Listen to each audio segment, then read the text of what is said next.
Firstly, you need to learn how to do a hip hinge correctly. The second point you need to do is create a lot of tightness going down into your abs and in your upper back, so your arms act as a pendulum. And step number 3 is that you want to keep the depth of the kettlebell underneath and above your knee. So we'll run through these really quickly in the next few minutes so that you can do an effective kettlebell swing at home so you can tone your glutes and hamstrings. Hip hinge. So to do the hip hinge, you firstly want a pole or a broomstick. Second point is your 3 points of contact are your coccyx here, just at the top of your hips, your middle of your back, so your thoracic spine, and your head. That means when you're swinging the kettlebell, this is in a nice neutral alignment, 3 points of contact, and your hips are doing all the work. Rather than a fail would be on this is if you're hinging at the upper back and really destroying your lower back and mashing that all up. So you want to be able to create this tightness here, lock it down, and for those hips to come up and through.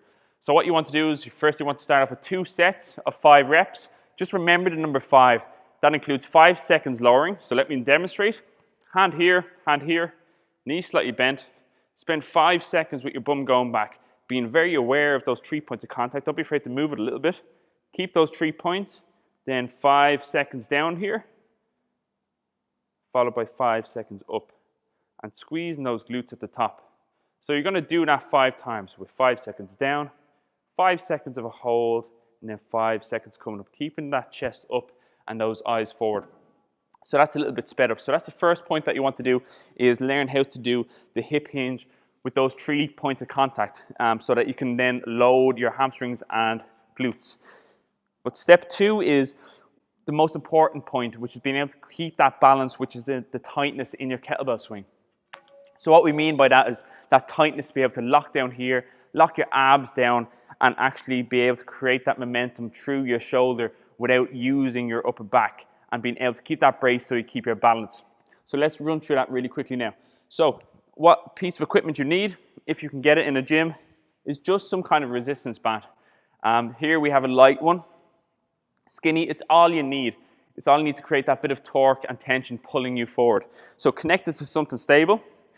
What you want to do is grip it in either hand the way you grip a kettlebell. Before we do this though, you really want to remember the point of snapping that kettlebell handle.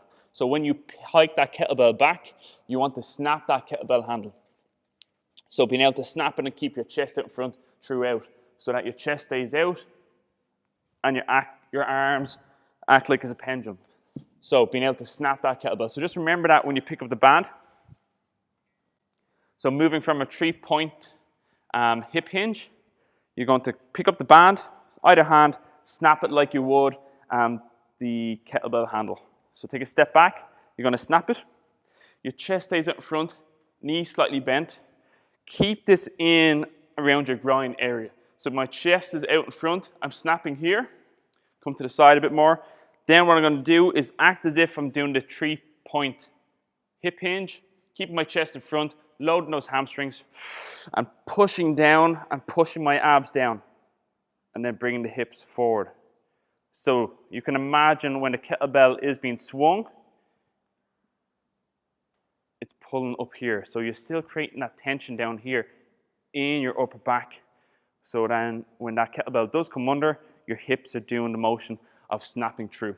So once you've done that, then you want to move on to actually doing the kettlebell swing and picking up a kettlebell.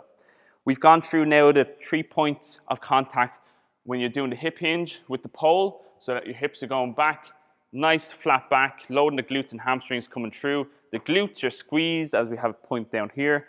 The snap of the kettlebell, so actually snapping that kettlebell so your chest comes out in front, so that you're loading your hamstrings and glutes correctly, and you're creating some torque and tension in that upper back. And then we've also talked about the abs by having that band pulling you in front.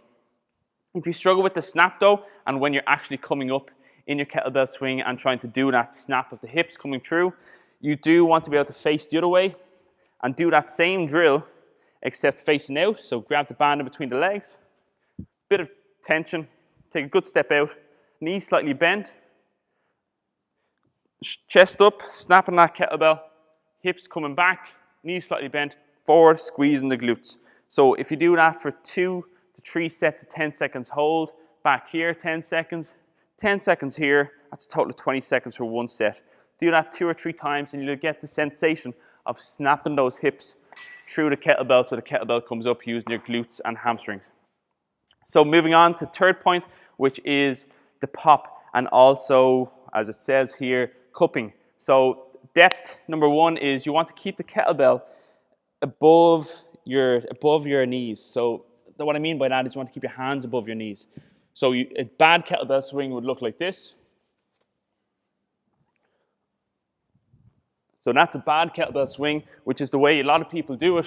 A good kettlebell swing is, as demonstrated, is one where your hands stay above your knees. So when you're doing it, your hands stay above your knees and you're really loading those glutes and hamstrings when you're doing it. So to correct that, number 1, just remember snapping the kettlebell, but also remember cupping. Imagine you're actually cupping your groin area when you're around here. And then also remember that pop coming through. But if you struggle with keeping that kettlebell up around that area, simply grab a second kettlebell, put it down on the ground, have the handle lengthways. When you snap the kettlebell and you hike it back, you start your first few swings, you will have to stay above your knee. Because if you do it wrong and you cheat, like you did before, you're going to smack the kettlebell that's below you, and then you're really going to remember that you're going too low, you're loading the lower back. So that's a quick trick to do to correct that depth and keep that kettlebell up above your kneecap and get an effective kettlebell swing. So if you need any help with that, guys, just give us a shout. But there's a very quick run through and a detailed video on how to do a kettlebell swing effectively at home so you can get results at home and get results when you're in the gym.